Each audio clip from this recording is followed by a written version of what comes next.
buenas noches. No son las 6 de la tarde, pero bueno. Hoy arrancamos con el primer curso de introducción a la teología sistemática. Y dentro del curso de teología sistemática vamos a ver varias cosas interesantes. Esto, como se está grabando, yo hago ciertos comentarios. Entonces es más que todo para que quede grabado. Yo veo que la pantalla de la compu se me está como apagando y ya sé qué es.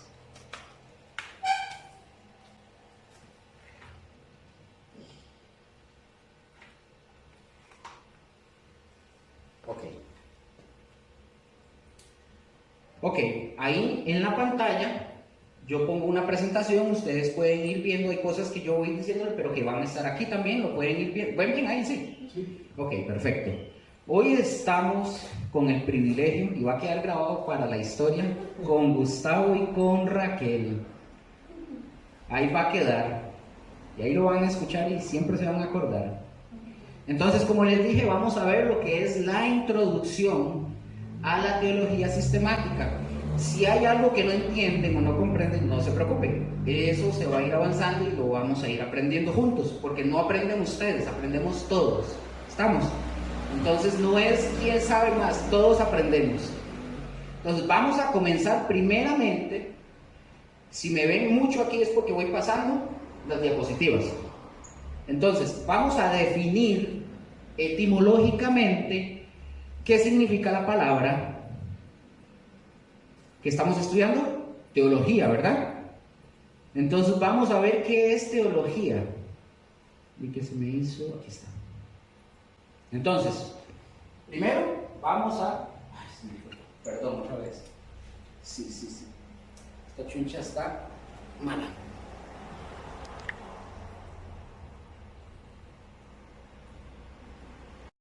Ok, ya arreglamos el problema. Entonces, vamos a ver qué quiere decir la palabra etimológicamente, qué significa teología. Aquí en la pantalla vamos a ver que la palabra teología está formada por dos palabras. Esto en hermenéutica muy probablemente lo van a ver en algún momento, pero cuando vemos estas palabras, teología, en el griego, teos, logos, toda junta, eso se le llama una yuxtapuesta.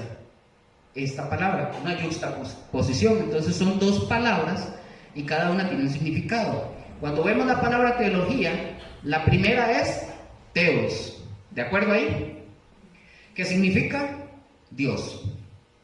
Y luego encontramos la segunda. La segunda es logos, que esta es directamente a lo que a nosotros nos ocupa, que es el estudio. Logos significa estudio.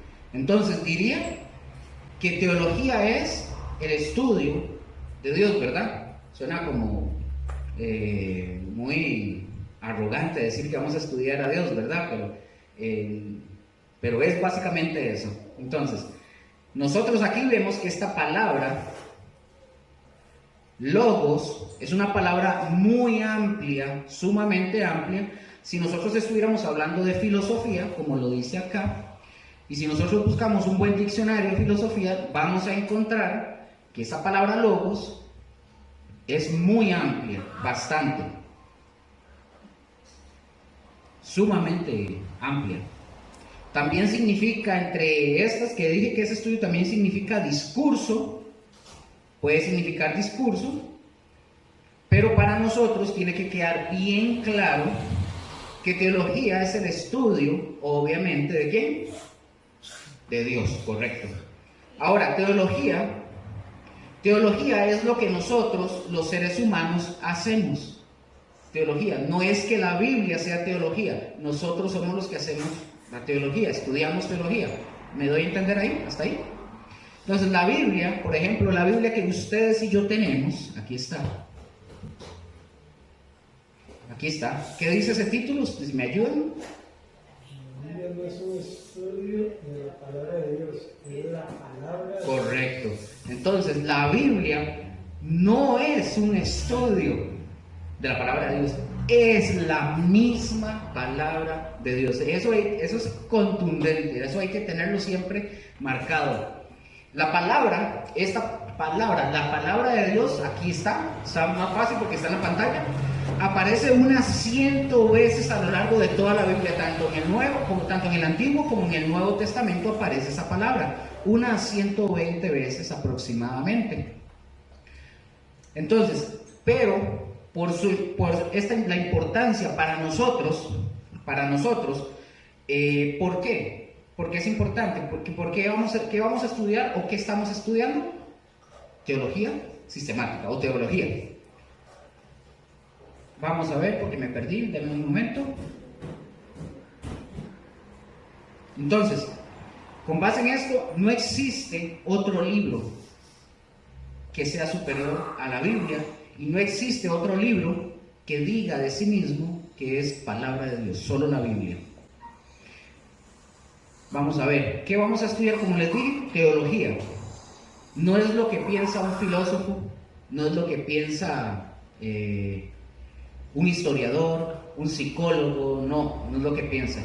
Porque no tendría caso que ustedes y yo estuviéramos aquí si vamos a hacer eso. Para esa gracia, mejor vamos a otro lado. Entonces, a lo largo del estudio que es teología sistemática, nosotros vamos a ir viendo cómo es que algunos consideran que Dios no se ha revelado. Hay gente que dice que Dios no se ha revelado. Vamos a ver un texto en Génesis 15:1. Igual yo lo tengo aquí en la pantalla, pero trajeron Biblias, lo pueden ver ahí en Génesis 15:1. Vamos a ir viendo cómo la misma Biblia, la misma palabra de Dios, ella misma hace referencia de sí, que ella es la palabra de Dios. Y no es algo que nosotros, como dijimos ahora, no es algo que nosotros estemos inventando, ¿verdad? Ya es algo que la misma palabra lo dice. Aquí está. Entonces, si alguno de ustedes me puede ayudar a leerlo bastante fuerte, le agradezco. Dice Génesis 15:1. Después de estas cosas vino la palabra de Jehová. ¿Vino qué, perdón? Vino la palabra de La palabra de Jehová. Ajá. A Abraham en visión, diciendo: no temas, Abraham, yo soy tu escudo y tu galardón será sobremanera grande. Eso, muchas gracias. Ahí. Ahora, vean qué interesante lo que encontramos acá. Está aquí igual en la pantalla. En la pantalla, vean, aquí encontramos en el original hebreo, encontramos esta palabra, cuando dice palabra de Dios, que dice que después de estas cosas vino palabra de Dios, encontramos esta palabra en el original, Dabar Jehová, que significa palabra de Dios. Esa misma. Así es como la traduce la misma palabra. Y como les dije que a lo largo, bueno, en realidad hay muchísimas formas de traducir la palabra de Dios, pero a lo largo del estudio nosotros vamos a ir viendo esto y vamos a ir viendo porque no siempre se traduce de la misma forma. Ya vamos a ver otro ejemplo. Otro ejemplo, de una vez, vamos a 2 de Samuel para verlo, por favor. Igual yo se los pongo en la pantalla, pero igual lo pueden ver en sus Biblias. Vean qué interesante aquí. 2 de Samuel 16, versículo 23. Si lo tiene me dice amén y lo puede leer fuerte el que lo tenga.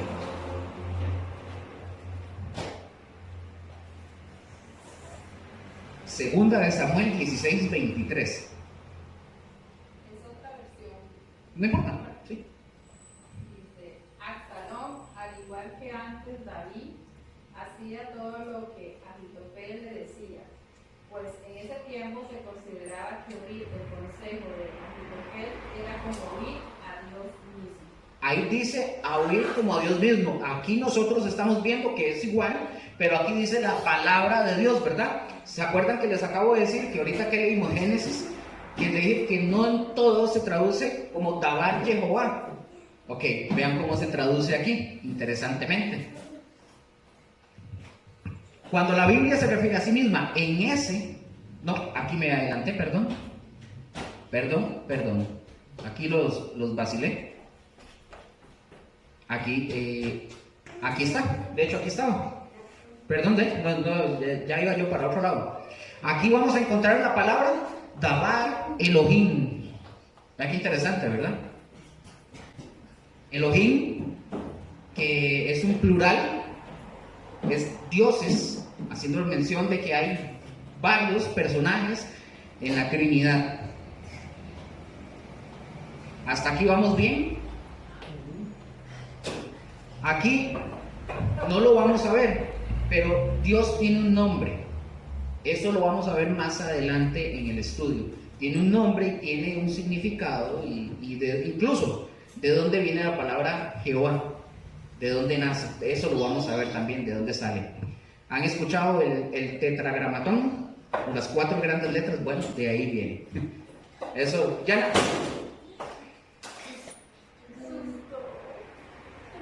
Yana, por favor, a la silla. Entonces lo vamos a ver con el pasar del tiempo. Ya vamos a llegar a eso. Entonces, aquí también, bueno, si nosotros lo vemos, esto es en el Antiguo Testamento. Sabemos que el Antiguo Testamento fue escrito, o la Biblia en general fue escrita en 3 idiomas. En hebreo, el Antiguo Testamento y solo unas partes en arameo. El Nuevo Testamento todo en griego. ¿Ahí? ¿Vamos bien? Estamos. Ok. Entonces, esto, como les dije, en el Antiguo Testamento, pero en el Antiguo Testamento, recordemos, como dice, fue escrito en hebreo y con palabras en arameas. Así lo mismo, la mayoría del Nuevo Testamento fue escrito en griego, porque tiene algunas palabras en arameas, muy poquititicas, pero sí tiene algunas en el Nuevo Testamento. Cuando la Biblia se refiere, hablando del Nuevo Testamento, ahora sí pasemos a la filmina. Vean qué interesante. En el griego, la palabra, cuando se refiere la palabra de Dios en el griego, es esta palabra, logos, joteos. Así se refiere la palabra para decir la Biblia, que es la palabra de Dios en el griego, es logos, joteos. Eso es en el griego. Vamos a ver Marcos 7, para que veamos que ahí mismo aparece esa palabra, logos, joteos. Marcos 7:13 la menciona.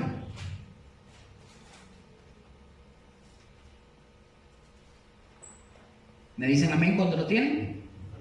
Ok, se las leo esta yo.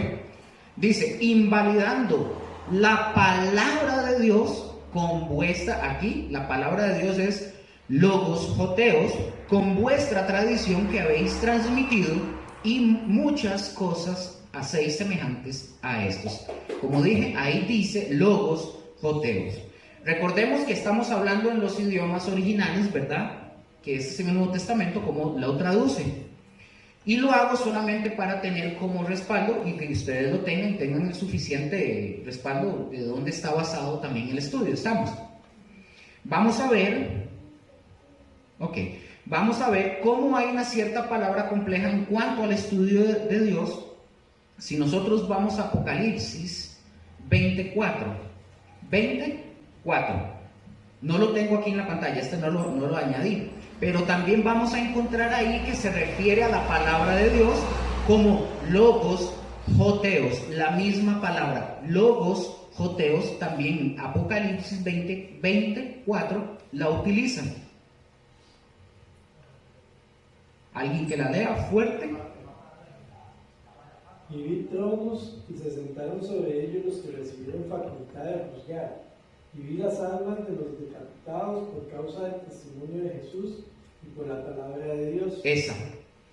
Ahí. Que no habían adorado a la bestia ni a su imagen y que no recibieron la marca en sus frentes ni en sus manos, y vivieron y reinaron con Cristo 1000 años. 1000 años, excelente, gracias. Quiero que ustedes vean y yo quiero que ustedes estén bien seguros de lo que ustedes tienen ahí en sus manos. No es un libro cualquiera, porque a veces nosotros no le prestamos mucha atención, pero no es un libro cualquiera. Como les dije hace un rato, no hay, creo que se los digo, ¿no? No hay otro libro sobre la tierra que diga de sí mismo que es la palabra de Dios, solo la Biblia. Y solo la Biblia por eso es tan perseguida, tan atacada. Entonces aquí vemos algo en la pantalla, todavía no llegamos ahí, creo, no sé si me lo brinqué. Ustedes podrán agarrar el libro del Corán. ¿Nunca lo han leído tampoco? Bueno, no pierden nada. Pero el Corán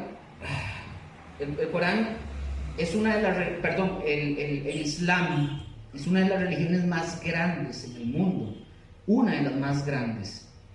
Y usted nunca va a encontrar en el Corán que diga que es palabra, que diga ella misma que es palabra de Dios. No lo va a encontrar. El Corán simple y sencillamente es la revelación que dicen ellos, que fue, dice Mahoma, que fue el ángel Gabriel que se le apareció y le dio esas nuevas revelaciones, entre comillas, ¿verdad? Si nosotros hablamos de Buda, Buda nunca dijo que él era Dios, nunca. Por lo tanto, lo que él decía tampoco es que él era Dios, no podía, nunca. Él, al final de cuentas, creo que aquí lo puse, no lo puse. Él, este chavalo Buda se llamaba, originalmente se llamaba, es un nombre complejo, se llamaba Siddhartha Gautama. Él hablaba del nirvana. El nirvana lo que quiere decir es, literalmente, es extinción. Eso es lo que significa el nirvana para ellos. No tiene nada que ver con la palabra de Dios. ¿Qué fue lo que pasó con el tiempo? Que después lo fueron cambiando y ahora lo que ellos dicen, que ya no es, el nirvana ya no es la extinción total. Ahora lo que ellos dicen es que es formar o ser parte de Dios. Ya les explico. Esto es un pensamiento, vamos a ver, es un pensamiento filosófico. Por ejemplo, ellos dicen que esto es Dios. Que donde usted está sentado es Dios, que la mesa es Dios, que todos somos parte de Dios. ¿Les parece bonito? ¿Lo ven bonito eso?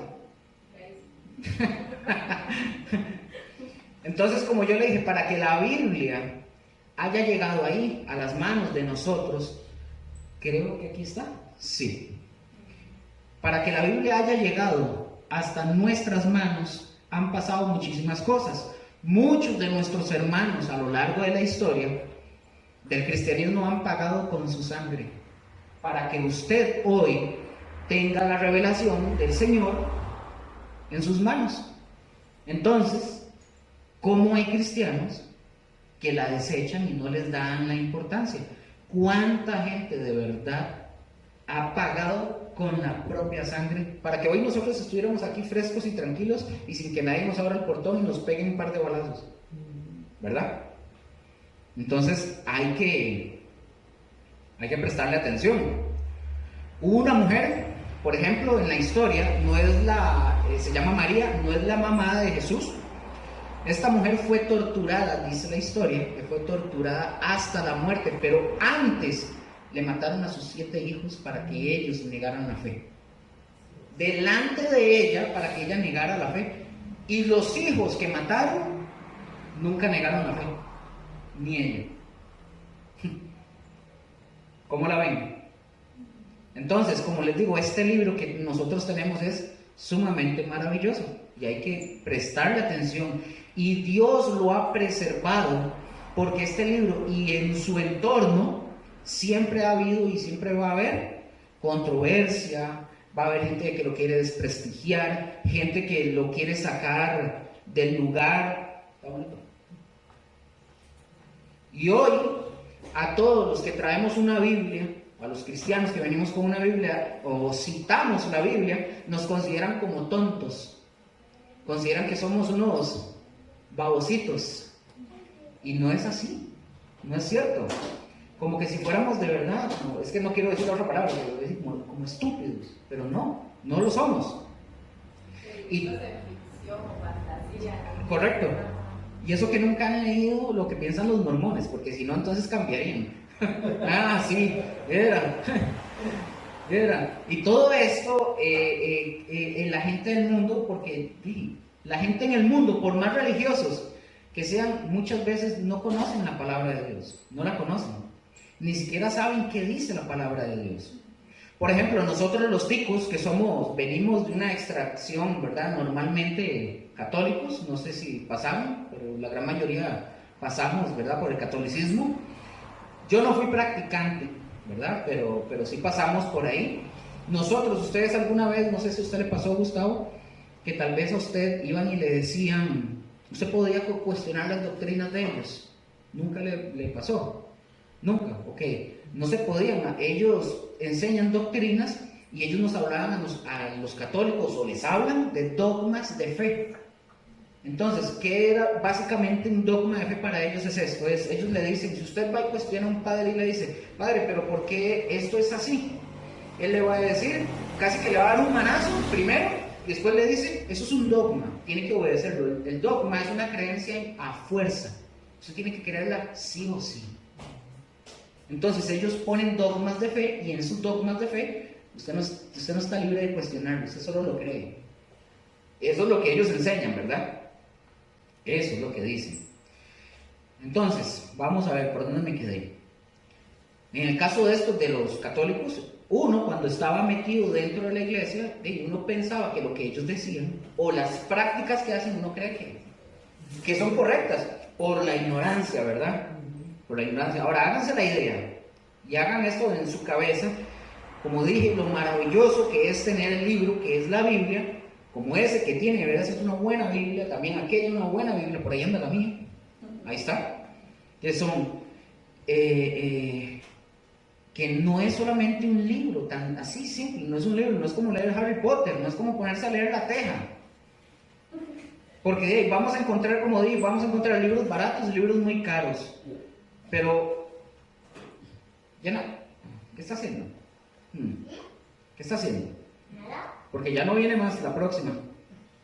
Vamos a encontrar libros caros o libros muy baratos, pero al final, no importa si son caros o baratos, lo que importa es el mensaje que viene adentro del libro, en el caso, de este caso de la Biblia, ¿verdad? Porque sabemos que contra viento, como dice, contra viento y marea, el mundo va a seguir batallando en contra, pero la Biblia va a continuar. Siempre, siempre, siempre va a seguir. Contra todo. Oigan, paso la diapositiva.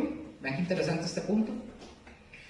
La Biblia, aquí ojo, la Biblia es el libro más vendido por mucho. Hay estadísticas que enseñan que es uno de los libros que más se venden en todo el mundo. Y le gana a otros. Es la más vendida, pero es la menos leída. Y si es leída, es la menos comprendida. Es la menos comprendida. Estamos viendo apenas la introducción de esto, ¿verdad? Para ir avanzando, para que no se duerman todavía.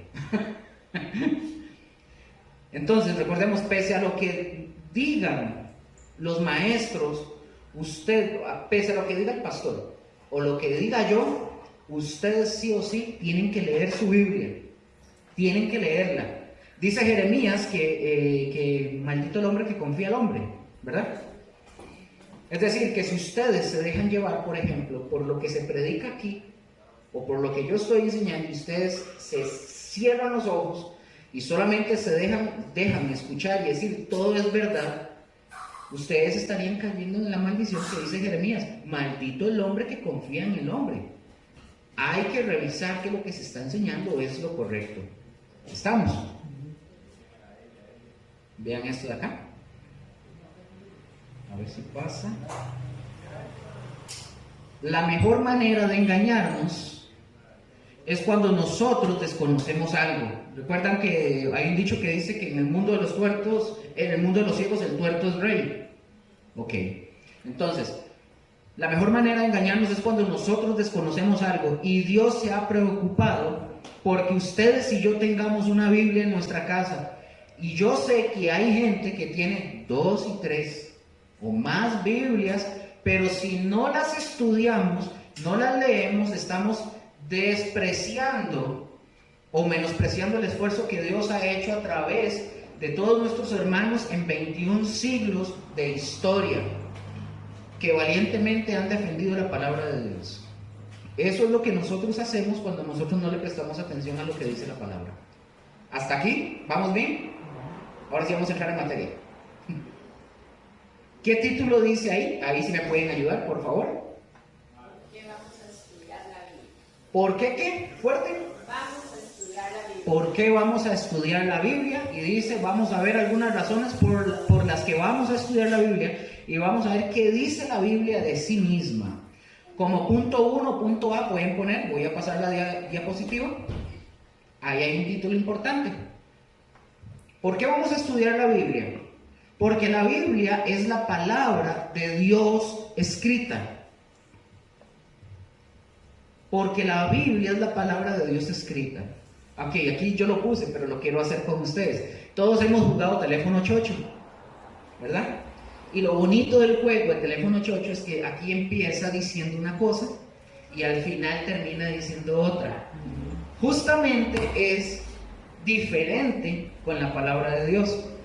Con la palabra de Dios, no sé si ustedes recordarán que antes se hacía había una tradición de expresar la palabra de vía oral, irla pasando de hijo en hijo en hijo y irla pasando. Eso ya no se hace. Sí, algunos, obviamente los judíos, sí lo hacen. Pero ¿por qué Dios no lo puso como norma? Que debíamos de hacerlo. La dejó escrita, porque si no sería como un teléfono chocho.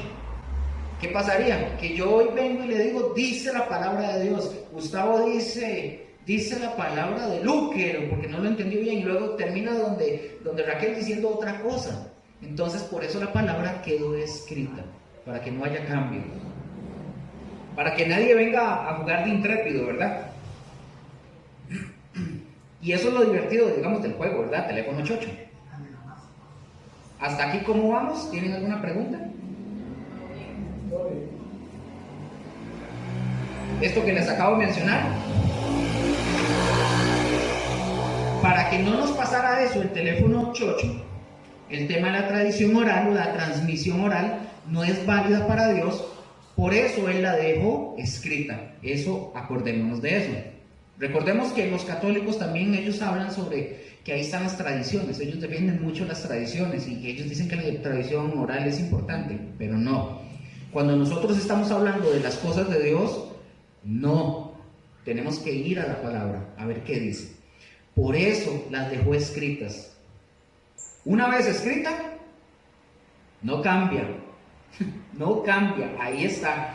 Por eso el punto número 1 es, ¿por qué la Biblia es la palabra de Dios? Porque la Biblia es la palabra de Dios escrita. Vamos a Mateo 4:4, igual está en la pantalla. Mateo 4:4.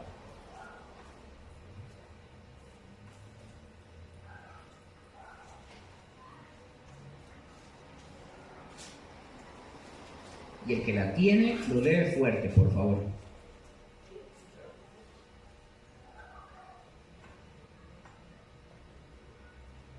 No le respondió Jesús, escrito está. ¿Es qué? ¿Está qué? Está. Escrito está, eso.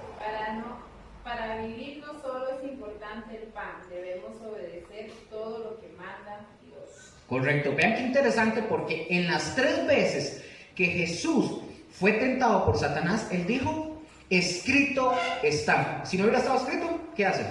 Va a tener que llamar a Gabriel o a alguien para que lo ayude. Pero Él dijo, escrito. Si no hubiera estado escrito, no tiene validez. Y Satanás no pudo hacer nada después de que Él dijo, escrito está.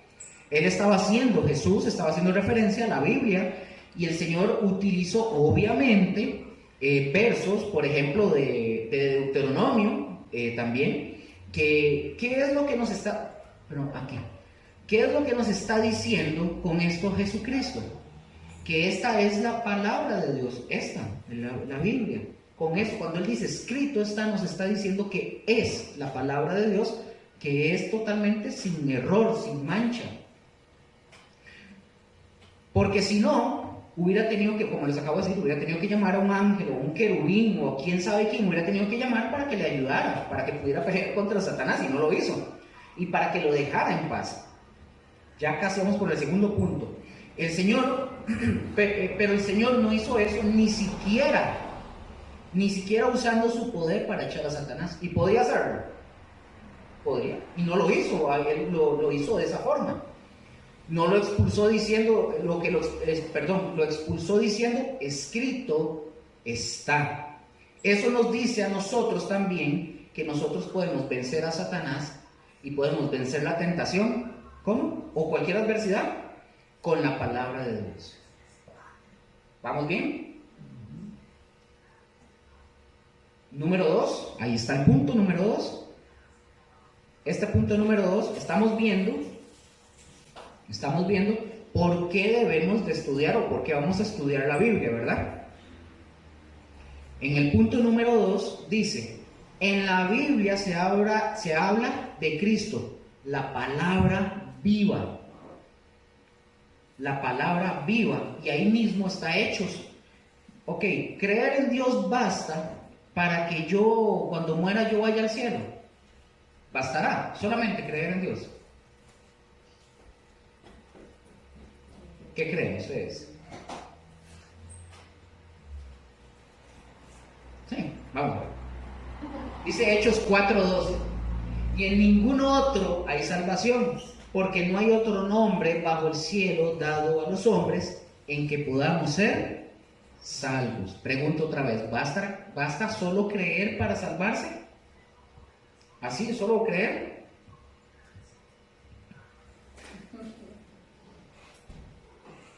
Solo en el nombre de Jesús. Entonces sí, porque la salvación hay que creer, hay que arrepentirse y hay que creer. Es fe, correcto.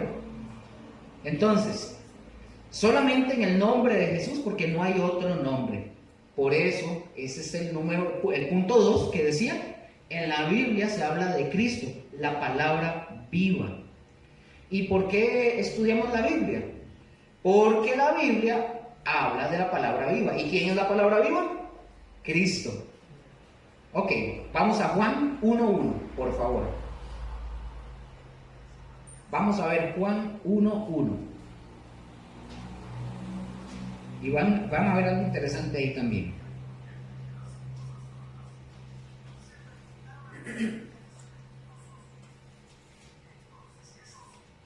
¿Me dicen cuándo lo tienen? Ok, dice, en el principio era el verbo, y el verbo era con Dios, y el verbo era Dios, ¿verdad? Aquí la palabra verbo se traduce como, del griego se traduce como logos, aquí está.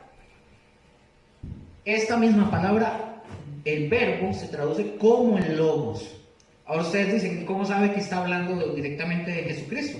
Veamos en ese mismo el versículo 14. Ese mismo capítulo, pero el versículo 14.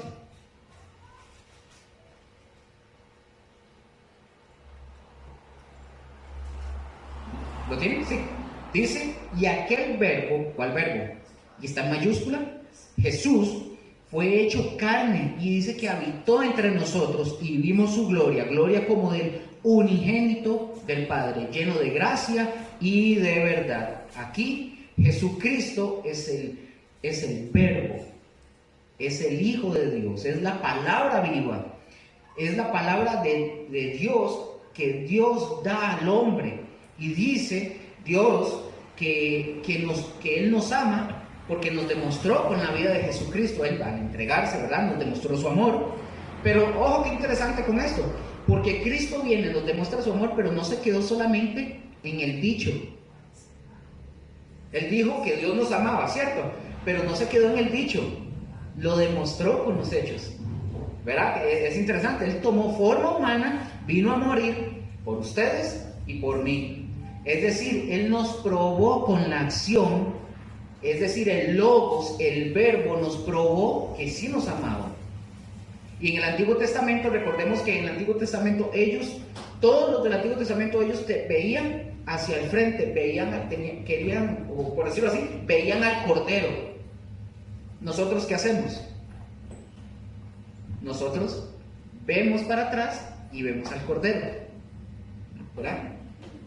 ¿Me doy a entender? ¿Tienen alguna pregunta? ¿Pueden preguntar? ¿Duda? Sí. Ok.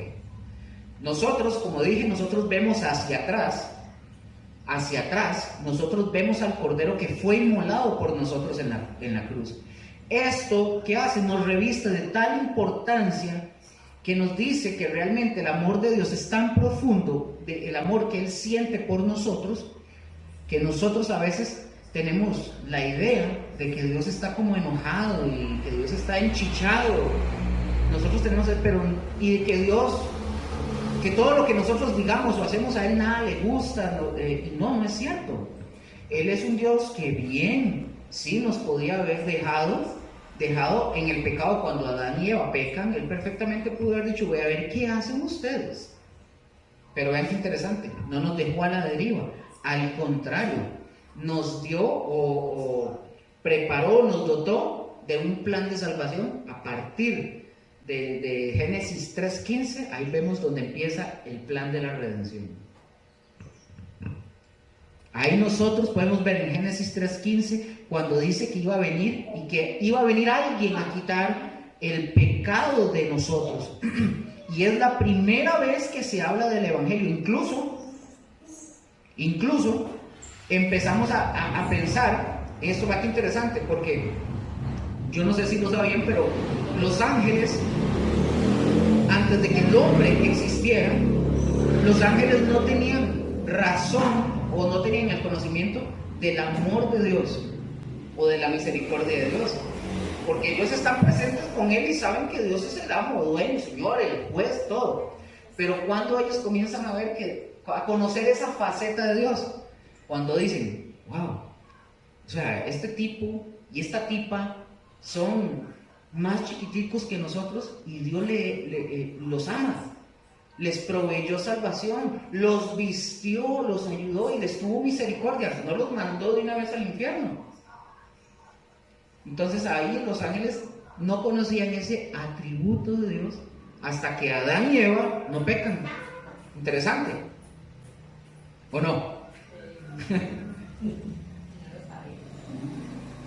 Entonces, como les dije, antes de eso un ángel solo sabía que Dios era todopoderoso, un ángel sabía que Dios todo lo sabe, pero del amor y la misericordia no sabían. Por eso dice la Escritura que los ángeles están mirando con asombro la misericordia de Dios por nosotros. Nosotros podemos notar la grandeza de este Logos que vino a morir.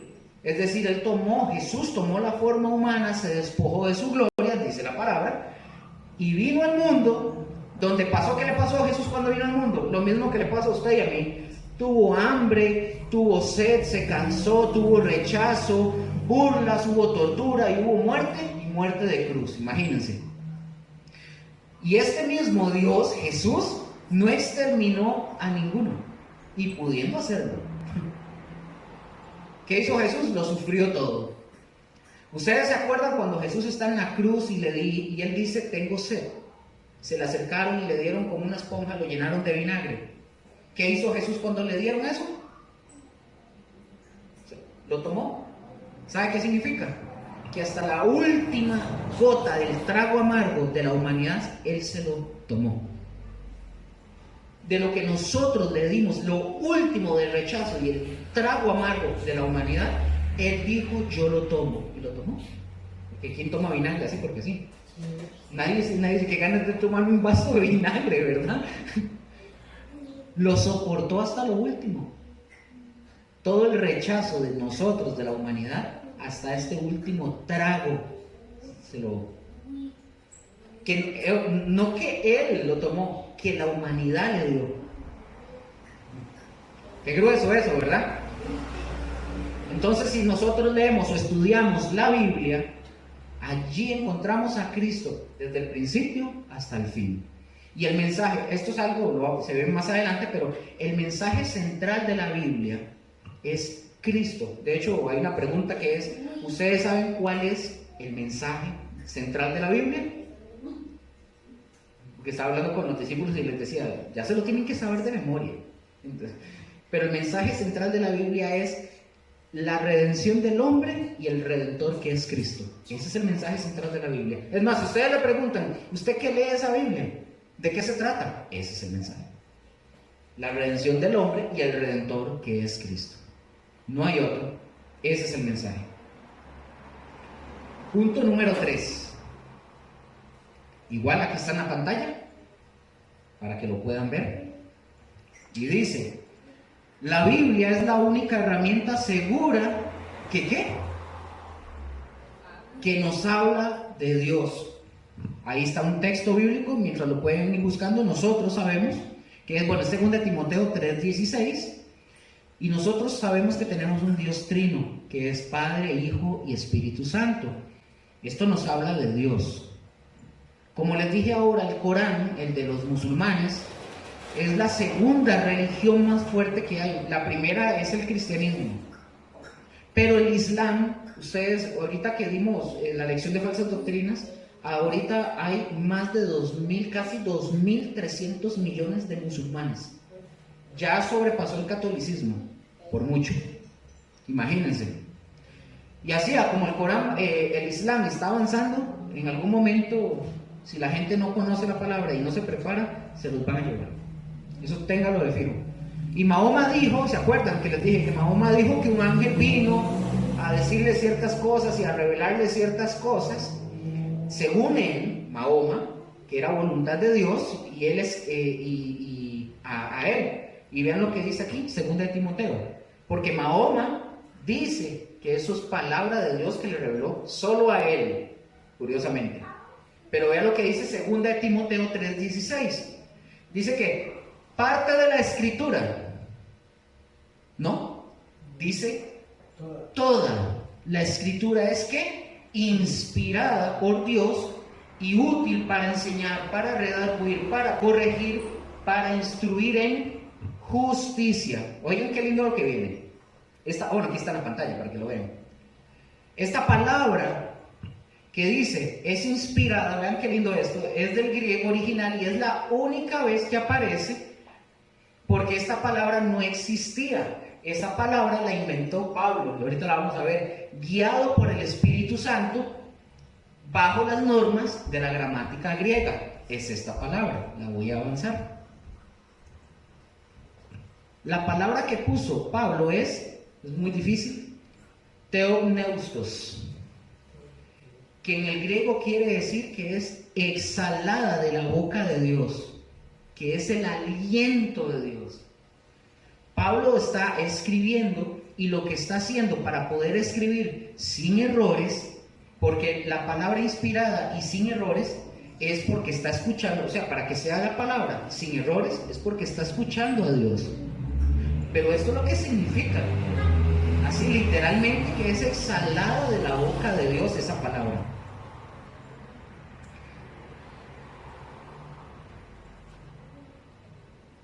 Ok, para ver si no me perdí. No.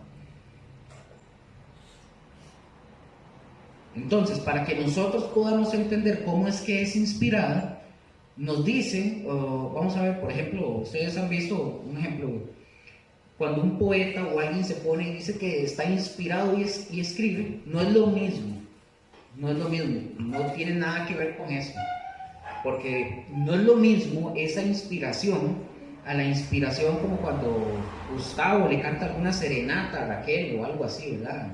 No.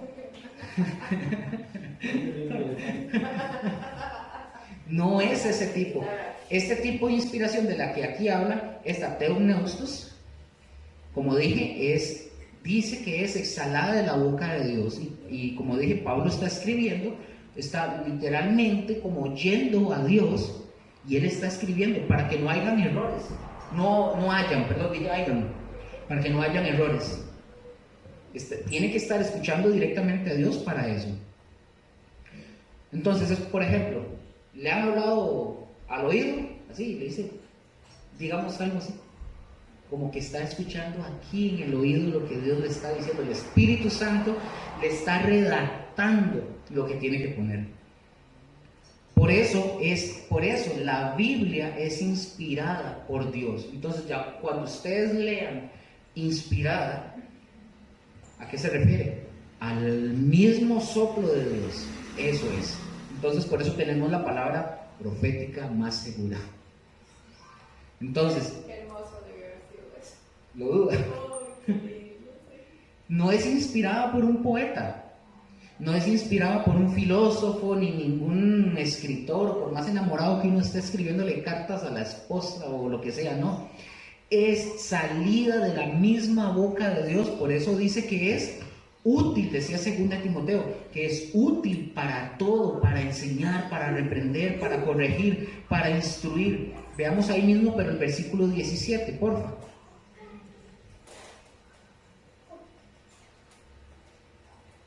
Versículo 17. ¿Lo puede leer alguien ahí? De esta manera los servidores de Dios estarán plenamente capacitados para hacer el bien. ¿Ve? Aquí dice, ¿esa qué versión es? No, ok.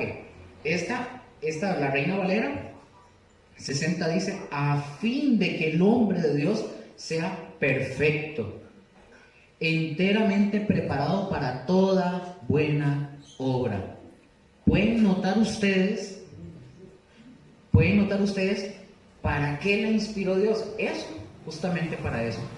Y cuando Dios hace algo es porque tiene un propósito, y al haber inspirado la palabra que nosotros tenemos aquí, la Biblia, es justamente para para prepararnos a nosotros, a fin de que nosotros como hombres y como mujeres de Dios estemos enteramente preparados, dice que para toda buena obra. ¿Ustedes quieren agradar a Dios? ¿Quieren hacerlo? Ahí está la palabra. No tienen que andar buscando el ocultismo, ni a Walter Mercado, ni la superstición, ni mucho menos la religión, ¿verdad? ¿Qué es lo que a nosotros nos debe, qué es lo que debemos de hacer para agradar a Dios nosotros? Obedecer. Ahí está en la palabra. Obedecer. Y cuando nosotros empezamos a tratar con la palabra, que es la palabra de Dios, esta misma, ¿qué hace la palabra? Empieza a trabajar en nosotros. Empieza a trabajar en nosotros. Y es entonces, si nosotros somos fieles, si realmente le estamos echando ganas, ¿cuál se le está yendo? Si le estamos echando ganas, nosotros vamos a ver cómo la palabra de Dios va a trabajar en nosotros para buenas obras. Perdón, un momento. Vaya yo, mi amor, porque eso hace bulla y queda aquí. No la hice aquí. Por favor. Nosotros ya sabemos que somos salvos por fe. ¿Estamos de acuerdo ahí? Ahora, díganme ustedes un versículo que hable sobre que somos salvos de fe. ¿Tienen alguno hacia la memoria? Díganme ustedes. Yo tengo uno aquí. Si no, no importa.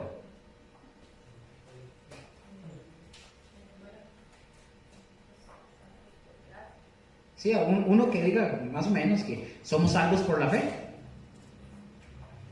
No, Efesios 2. Recordemos esto, aquí.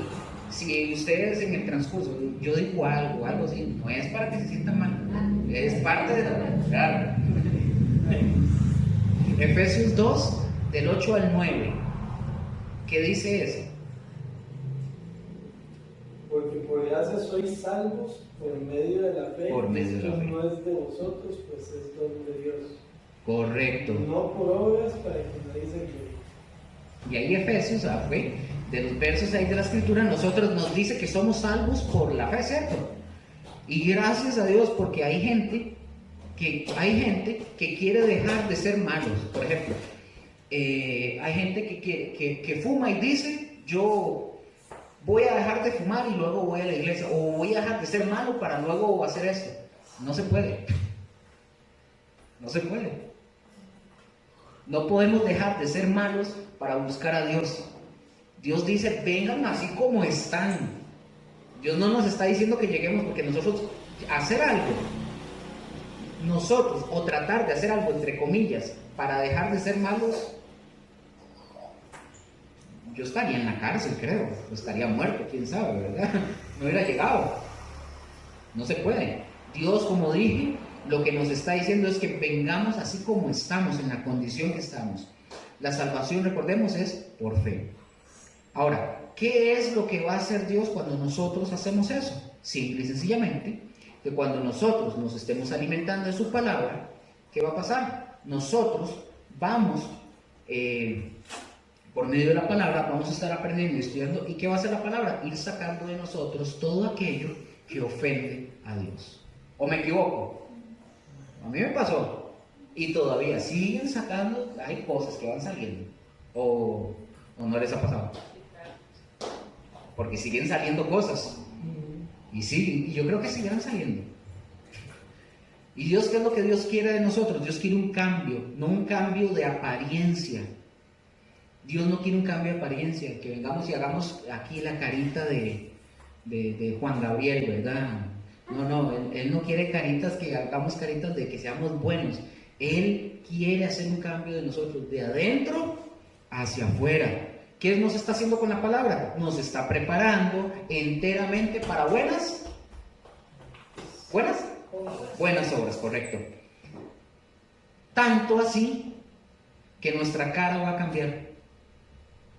No nos va a hacer más guapos, pero hey, algo cambia. Cambian las expresiones, cambia nuestra forma de ser, nuestra forma de hablar, nuestra forma de expresarnos. Todo esto nos habla a nosotros de salvación.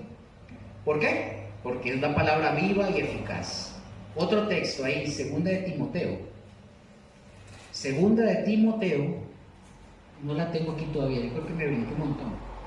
Segunda de Timoteo 2, mira, no le puse, no, perdón, me equivoqué. Segunda de Pedro 1, del 19 al 21. Iba a mencionar algo de segunda de Timoteo. Ahí nos dicen segunda de Timoteo, mientras buscan segunda de Pedro, dice acerca de cómo es que es inspirada esta palabra. Recordemos como lo dijo, que era Teumneustos, que era el aliento, ¿verdad?, de Dios, que es inspirada por Dios, por eso es que funciona la palabra. Pero vean aquí, ¿lo tienen? Ahora sí, Pedro. Vean, el apóstol Pedro dice otra manera de inspiración que también tiene que ver con la palabra de Dios. Aquí lo tengo. Segunda de Pedro, es un poco larga, se las voy a leer. Dice: tenemos también la palabra profética más segura, a la cual hacéis bien en estar atentos, como a una antorcha que alumbra en lugar oscuro, hasta que el día esclarezca y el lucero de la mañana salga en vuestros corazones. Versículo 20. Entendiendo primero esto, que ninguna profecía de la Escritura es de interpretación, ¿qué? Privada. Esto no es exclusivo de alguien que se esconde y lo interpreta de la forma que ellos quieren. Porque nunca la profecía fue traída por voluntad humana, sino, ojo qué lindo lo que viene, sino que los santos hombres de Dios hablaron siendo, ¿qué? Inspirados por el Espíritu Santo. Vean qué lindo aquí, inspirados por el Espíritu Santo. Esta palabra aquí no es Teumneustos, no es esa. Aquí el Espíritu Santo le dio a Pedro esta palabra, inspiración, para escribirla. La palabra en el griego es esta. ¿La pueden ver? Fero. Y esta quiere decir, para que lo entiendan, vean qué interesante. Esta inspirados significa dirigirlo, llevarlo, empujarlo. Y la idea que da el original es esta. Es como los barcos de vela cuando el viento sopla y los lleva. Esta es la idea que da. Eso significa esa palabra cuando dice que los santos hombres de Dios hablaron siendo llevados por el soplo de Dios como barcos de vela. Él los dirigió a escribir eso. Vean qué interesante. No es solamente una inspiración así como de que se me ocurrió poner algo. No, esta inspiración viene del Espíritu Santo y dice que sopla y los llevó. ¿Me di a entender hasta aquí? Ustedes no sé si los han visto, yo no los he visto en vivo, los he visto solo en tele. Pero esa es la idea que da de esos barcos así que los soplan.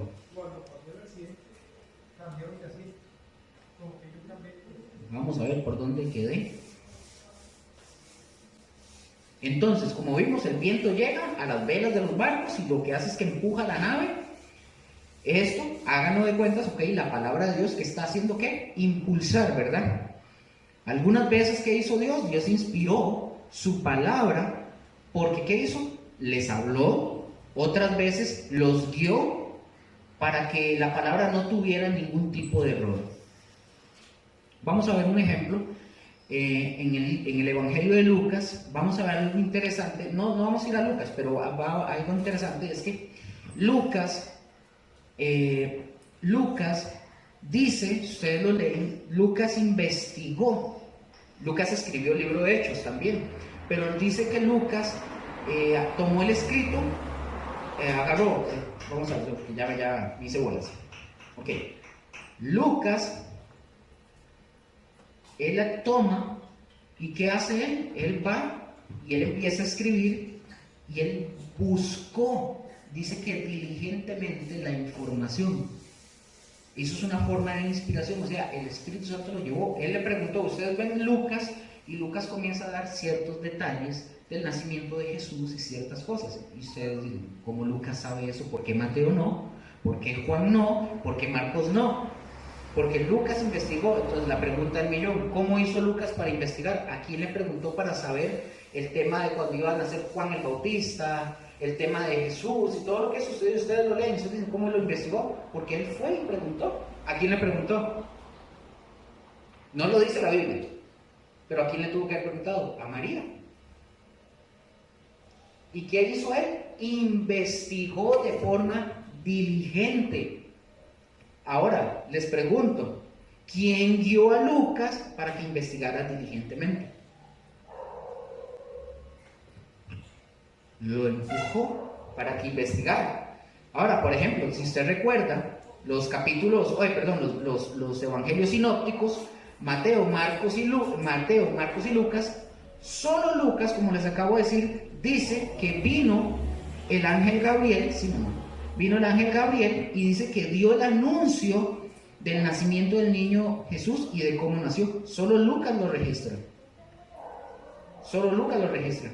¿Y cómo lo supo Lucas? Otra vez, porque él fue y le preguntó a María. Tuvo que haberle preguntado, él tuvo que investigar y preguntarle. Eso es que fue impulsado por el Espíritu Santo para preguntar. No había otra forma. Entonces la palabra de Dios tiene la autoridad sobre nosotros porque fue ¿qué? Inspirada por el soplo de Dios o porque fue guiada a la persona para saber qué es lo que debía escribir esa persona sin ningún tipo de error. Claro, no les dije Jeremías, ¿verdad? ¿Dónde tengo yo este Jeremías? Ok, está por aquí. Estaba por aquí, casi me pierdo. Entonces, como les dije, Dios tiene la autoridad sobre nosotros porque esta palabra fue inspirada por el soplo de Dios o porque fue guiada la persona para saber qué es lo que debía de escribir, ¿qué? Sin errores. Algo que nosotros nos debemos de gozar es que la escritura no tiene ningún tipo de error, ni se contradice. La escritura es la palabra de Dios y Dios es ¿qué? Dios es perfecto. Entonces, si la Biblia tuviera algún error, no sería la palabra de Dios, jamás. Porque Dios todo lo crea perfecto. Y aquí vamos a poner un poco de atención en esto. Como dije, lo que usted tiene en sus Biblias son ediciones. Acordémonos, son ediciones. ¿Y quién hace las ediciones? Los seres humanos, correcto. ¿Y los seres humanos qué? Nos equivocamos. Entonces, si usted encuentra un error en la Biblia, probablemente va a ser de edición, alguna palabra, algo. Pero la Biblia como tal no tiene errores, porque es la misma esencia de Dios lo que está ahí. Entonces no vamos a encontrar errores en ese sentido. Por el momento, no nos preocupemos, vamos a ir viendo. Ahora, vamos a ver el siguiente tema, aquí. Ya casi avanzamos con este. ¿Qué significa bibliología? Porque es parte también del estudio. Pero recordemos que estamos viendo parte de la introducción, ¿verdad? ¿Qué significa bibliología? Mira, no lo tengo aquí, ¿qué vacilo? No sé por qué. No sé por qué. No lo tengo, o sea, no tengo eso. Me parece raro. Algo hice que seguro lo borré o algo. Entonces, ¿qué significa bibliología? ¿Lo han escuchado alguna vez? No, ok. Bibliología es el estudio, por aquellos que quieran nada más anotarlo, es el estudio y vamos a ver ahí viendo cositas bonitas y tremendas de eso. Si yo digo que en teología vamos a estudiar a Dios, ¿se acuerdan que les dije al principio? Esto puede sonar como pretencioso, ¿verdad? Podría sonar, pero incluso podría sonar hasta como pecado, pero no. O sea, la idea es cómo vamos a estudiar a Dios, o sea, Dios es eterno, es infinito, Dios es perfecto, Dios es puro. ¿Cómo podríamos nosotros estudiar o decir que vamos a estudiar a Dios? Es como querer tomar a Dios y meterlo dentro de un tubo de ensayo o de un microscopio para poder tratar de entenderlo. No se puede. O sea, eso es imposible. Eso es una pretensión demasiado absurda. Si no fuera, ojo, sería absurda si no fuera que el mismo Dios nos pide a nosotros que lo hagamos, que lo estudiemos. Vamos a ver eso. Nosotros no lo vamos a poder conocer, por ejemplo, los teólogos de la Edad Media, ellos hablaban de un Dios, ojo con eso, decía que hablaban de un Dios revelado en un Dios escondido. O sea, porque había cosas que sí se podían saber de Dios y había otras cosas que no se podían saber de Dios. Pero ahora, en este tiempo, en ese tiempo se dijo que conocer a Dios en su esencia no se podía. De hecho, de verdad, no vamos a poder conocerlo en toda su esencia. Pero en el siglo XX, otro hermanito por ahí apareció y dijo, escribió un libro y él comenta en el libro y dice que Dios es inconocible, pero que sí es comprensible, dice él. Entonces, es decir, sí podemos saber algo de Dios, sí, no todo, porque Dios es tan grande que no podemos saber absolutamente nada, no podemos. Dios es eterno, es infinito, pero en su esencia, ¿verdad? Pero no lo vamos a poder conocer como tal.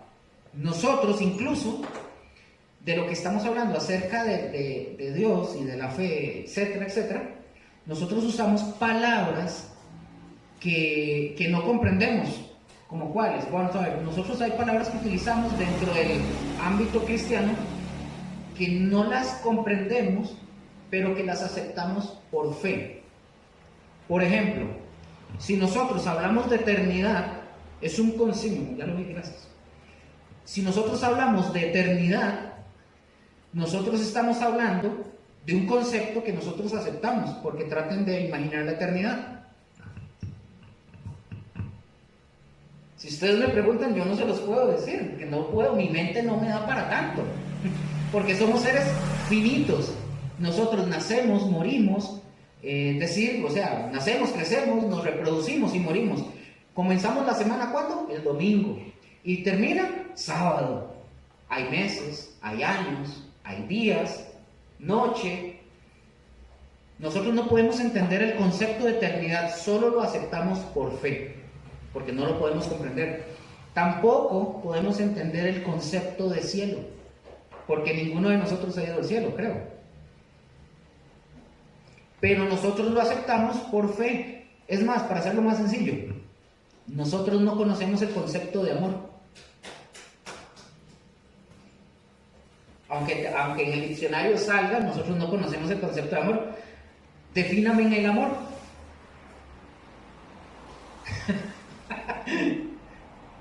O sea, yo quiero saber qué significa.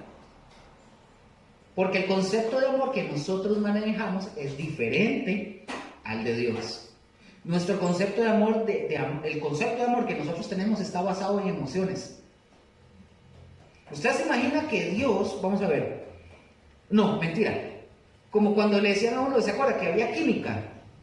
O sea, ¿qué pasaría si Dios nos hubiera amado a nosotros con química? O por sentimiento.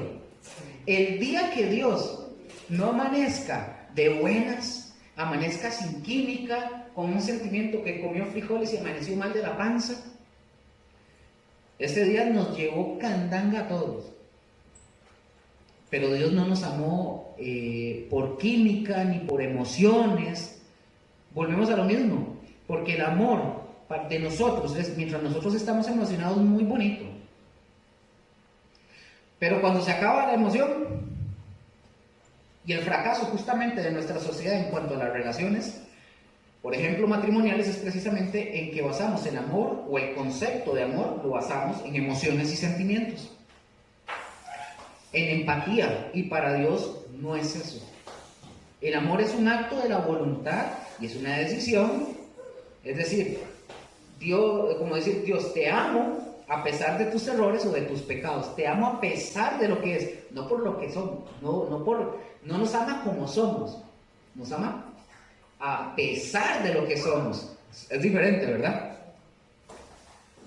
Porque imagínate, si fuera por eso, ya Dios nos hubiera volado la cabeza. No, y el concepto de amor de Dios, sí, digamos, ya viéndolo así, por eso es que Dios nos dice que es muy fácil decir cuando amamos a alguien que nosotros tenemos de cerca, y para Él el amor es a los que no conocemos, a los que son enemigos. Completamente ya se ve la diferencia de que el totalmente. Amor es uno dice. Y todavía va más allá, porque Dios no demuestra su amor de una forma sentimental, como nosotros. Porque si fuera sentimental, si nosotros pudiéramos decir un ejemplo de esta forma, si yo fuera Dios y yo tuviera los sentimientos, yo le prendo fuego al mundo. Porque vamos a las emociones. ¿Y nosotros qué hacemos? Nosotros nos basamos en que yo le doy todo, le doy mi amor a esta persona y esta persona no me corresponde. Ah, no, me la he hecho. Entonces, y Dios no reacciona así. Dios guarda, no, gracias a Dios por Dios. O sea, Dios nos ama, como dije, a pesar de. No importa lo que nosotros hagamos, no importa lo que nosotros digamos, no importa si se trata de química o no, si somos guapos, bonitos, altos, bajos, gordos, negros, blancos, chinos, lo que sea. El amor de Dios no sería perfecto si fuera en el sentido que lo estamos hablando. El amor de Dios es una decisión que Él tomó de decir, hey, los amo a pesar de, y a pesar de todo, ¿verdad? Entonces, ese amor que hace con Dios lo lleva a tratar de darse a conocer por medio de su palabra, correcto. Porque nosotros, como dije, nosotros podemos decir, yo puedo decirles a ustedes, a la gente, yo les puedo decir que yo los amo. Pero al final de cuentas yo voy a decir esto, no lo digo por ustedes, pero digamos, yo puedo decirle a la gente, yo los amo, pero al final no es cierto. Porque yo no los conozco. El que los conoce es el Señor. Entonces decir, yo los amo, hermanos, y tal vez yo paso aquí y resulta que me tira el carro y le saqué el dedo, entonces no lo amo. Pero el que sí nos ama es el Señor. Gracias, Gustavo. Sí, o sea, eso pasa. ¿Qué pasa si? O sea, entonces no podemos decir que, yo puedo decir, sí, yo lo amo, yo amo a una persona, yo los puedo decir, pero al final, quien más nos conoce a nosotros es el Señor, y ese amor del Señor sí es verdadero. Porque yo puedo amar ahorita y puedo no amar mañana. Como me levante, me comí un burrito y amanecí fregado, imagínense. Entonces, eso es como cuando nosotros andábamos de novios. ¿Qué hacíamos? Íbamos a marcar horas de horas. ¿De qué hablábamos? Ni me pregunten, ni me acuerdo. Pero horas de horas. Y uno deseaba estar ahí con la novia. Y pasábamos hablando y hablando. No sé. Porque queríamos, ¿qué? Conocernos, ¿verdad? Queríamos conocer a la novia. Queríamos saber y tener relación con ella. Y justamente es lo que Dios quiere con nosotros. Él quiere que nosotros le amemos y nos relacionemos con Él de esa misma forma. Y si Él no se hubiera revelado, no lo conoceríamos, no sabríamos cómo es Dios, no tendríamos una idea de cómo es Dios, cómo piensa Dios o cómo actuaría Dios. Ese amor de Dios lo lleva a revelarse a Él, a nosotros, para que nosotros sepamos quién es Él. Veamos ahora sí Jeremías. Está aquí en la pantalla, Jeremías 9:23. Jeremías 9:23 al 24.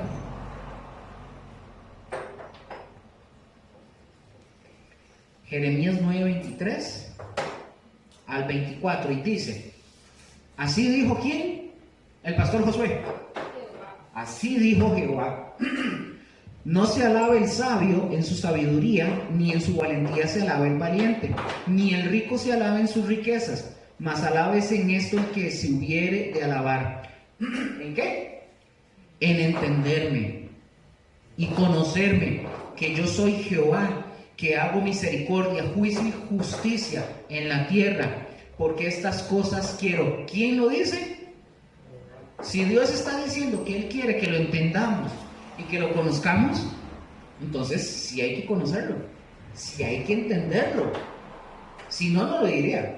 Entonces sí se puede llegar, tal vez no en su plenitud, pero sí se puede llegar a conocer. ¿Y en qué nos debemos de alabar nosotros? Justamente en eso, en entenderlo y conocerlo, dice el texto, ¿verdad? Eso lo debemos de procurar. Eso es lo que nosotros, o lo que Dios quiere que nosotros lo hagamos, que lo procuremos. ¿Y cómo lo vamos a procurar?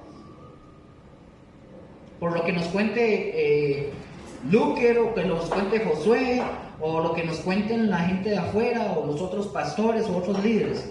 No. Correcto.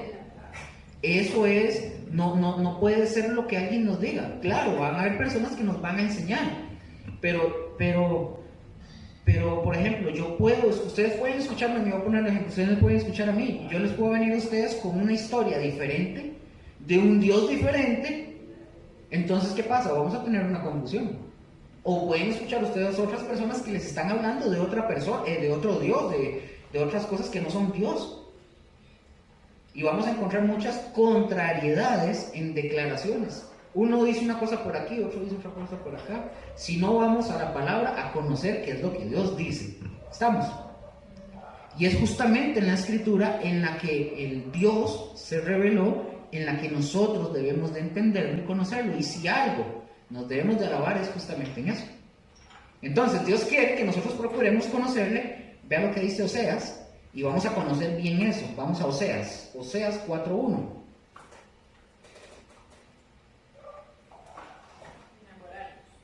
Oseas 4. Es correcto. Vean qué lindo. Oseas 4:1. Vean qué interesante. Me dicen amén cuando lo tienen. Ya estamos finalizando.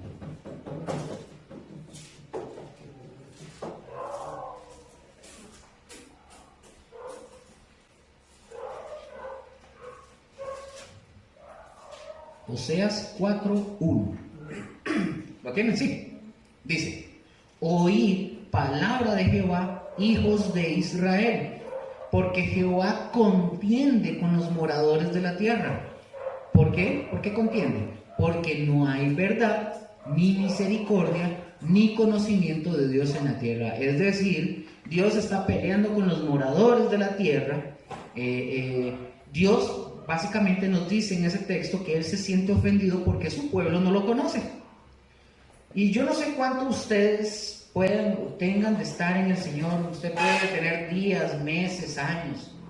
Pero les voy a decir algo, tristemente yo conozco gente de años, que nunca han leído la Biblia y son cristianos. Nunca la han leído. No saben lo que Dios dice. Les voy a contar una anécdota. Una anécdota por aquí cercana. Estaba hablando un día con una persona que tiene tiempo de estar en la iglesia y me estaba haciendo unas preguntas. Estábamos hablando con respecto a los señales de los últimos tiempos, ese tipo de cosillas, y le estábamos explicando cómo iba a suceder tal cosa, esto y lo otro. Y le decía: ¿usted ya leyó donde dice Apocalipsis tal cosa? No. ¿Usted ya leyó en Génesis cuando dice tal cosa? No. ¿Usted ya leyó donde dice Mateo tal cosa? No. Y yo: entonces, ¿qué Biblia lee? O sea, es grave, porque no la conoce y tiene mucho tiempo de estar en la iglesia. Ya no tiene que quitarse eso. Y tiene mucho y no conoce la Biblia. Eso es grave. ¿Y qué pasa? Son personas que pretenden saber lo que Dios dice, pero en realidad no es cierto. Veamos Oseas 6:6, ahí mismo, cerquita está.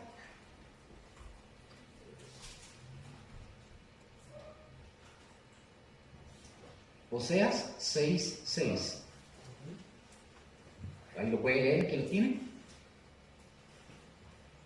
¿Qué es lo que Dios quiere?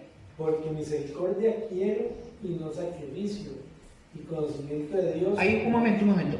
Dice que él quiere misericordia Él quiere, ¿verdad? Ajá. Dice que no quiere sacrificio, pero que sí quiere también Conocimiento de Ajá. Dios más que holocausto. conocimiento de Dios más que holocaustos. Es decir, que Dios quiere que nosotros tengamos conocimiento. Ustedes saben, yo me he topado con un montón de cristianos que dicen, no hay que estudiar, esto no hay que estudiarlo porque la palabra dice que la mucha letra mata. ¿Han escuchado esa frase? Y yo les he dicho, están equivocados, porque Dios en ningún momento rechaza que usted aprenda o que usted estudie. Porque cuando usted toma el texto e interpreta, es que la mucha letra interpreta que estudiar mucho es malo. Cuando en realidad usted va y se busca y se comienza a estudiar y usted se da cuenta que cuando dice que la mucha letra está haciendo referencia a la ley. Y es, la mucha ley mata, no de que usted no estudie. Y cuando toman eso, agarran un texto, lo aíslan y toman un texto, lo sacan del contexto y hacen sus rollos y dicen, no, yo no estudio, yo no leo porque se vuelve loco. No es verdad, es porque no saben eso. Y hay que prepararse. La misma palabra nos dice a nosotros que conozcamos. Entonces Dios quiere que nosotros tengamos ese conocimiento. ¿Por qué estamos aquí? ¿Por qué venimos a la iglesia? ¿O a los servicios? ¿A los jueves o los domingos? ¿Porque no tenemos otras cosas que hacer? No. ¿O porque alguien nos dice que es bueno ir a la iglesia? No. O porque la conciencia nos dice que tenemos que hacerlo. Si es así, si fuera así, Dios no quiere nada con nosotros, porque no se trata de eso. Pero cuando nosotros venimos y lo que Dios sí quiere es que nosotros lo conozcamos y que sepamos quién es Él y cómo piensa Él, para que nosotros, lo que nosotros vayamos a hacer en la vida, sea basado en la palabra, en su palabra y en la revelación y de quién es Él. Fe, aquí está. ¿Qué dice ahí, verdad? Fe no es decir yo creo. Fe, al menos la que menciona la Biblia, es creerle a Dios. Y si hay que creerle a Dios, entonces fe quiere decir ser fiel a Dios, hacer lo que Él dice, vivir como Él dice. Si no, cada quien viva como, ahí dice como quiera, pero yo le diría cada quien viva como le dé la gana. Pero esta es la razón por la que Dios nos reveló su palabra, para que supiéramos lo que nosotros tenemos que hacer y cuándo lo tenemos que hacer. Vean, chiquillos, hasta aquí terminó la lección. Aquí me alerté un poquito más y nos pasamos un poquito de tiempo porque quería un poquito más, pero dame un momentito.